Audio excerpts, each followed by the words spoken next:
দিনটা ছিল মঙ্গলবার, আর মা প্রতি মঙ্গলবার মন্দিরে পুজো দিতে যায় আর আমার জন্য পায়েস আনে। তারপর ব্রেকফাস্ট করার পরে বাইরের ওয়েদার দেখে আমি মা বাবা তিনজনেই ভাবলাম আজকেই যাওয়া যেতে পারে চাঁদনি, কিছু কাজ পেন্ডিং আছে।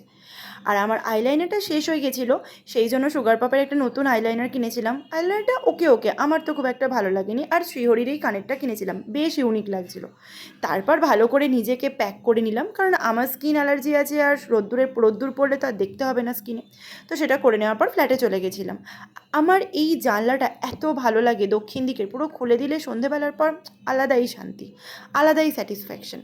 সেটা দেখার পরে তারপরে আমরা চলে গেছিলাম সব মাপজোগ করে চাঁদনি গিয়ে পর্দাই মেনলি কিনতে গেছিলাম। তো পর্দারই কিছু দরকারি জিনিসপত্র দেখছিলাম, কোনটা কেনা যায় কোনটা কেনা যায় না।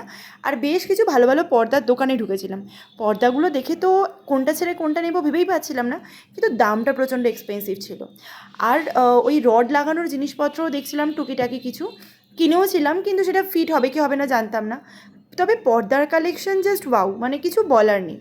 তারপরে অনেকক্ষণ দোকানের ভিতর থাকার পরে আমার বেশিক্ষণ এসিতে থাকতে ভালো লাগে না, তো বাইরেটা রাস্তায় একটু ঘোরাঘুরি করছিলাম। গেছিলাম সকালে, আর ফিরতে হয়ে গেছিলো অলমোস্ট 8টা 9টা, কারণ প্রচণ্ড জ্যাম ছিল রাস্তায়, আর বাস তো ঢিকির ঢিকির করে চলে। তো বিভিন্ন পর্দার কালেকশন দেখার পরে আমি অত হাই রেঞ্জে কিনিনি, কারণ আমার ইচ্ছা যে আমি পাল্টে পাল্টে পর্দা কিনবো।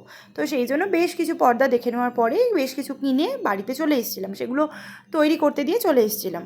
তারপরে বাড়ি চলে এলাম, আর রাস্তায় দেখতে পেয়েছিলাম বেশ কিছু ঘড়ি। বাবা বললো এইসব ঘড়ি নিস না, খারাপ হয়ে যাবে, ভালো ঘড়ি নিবি, তাই দেখেই চলে এসেছিলাম।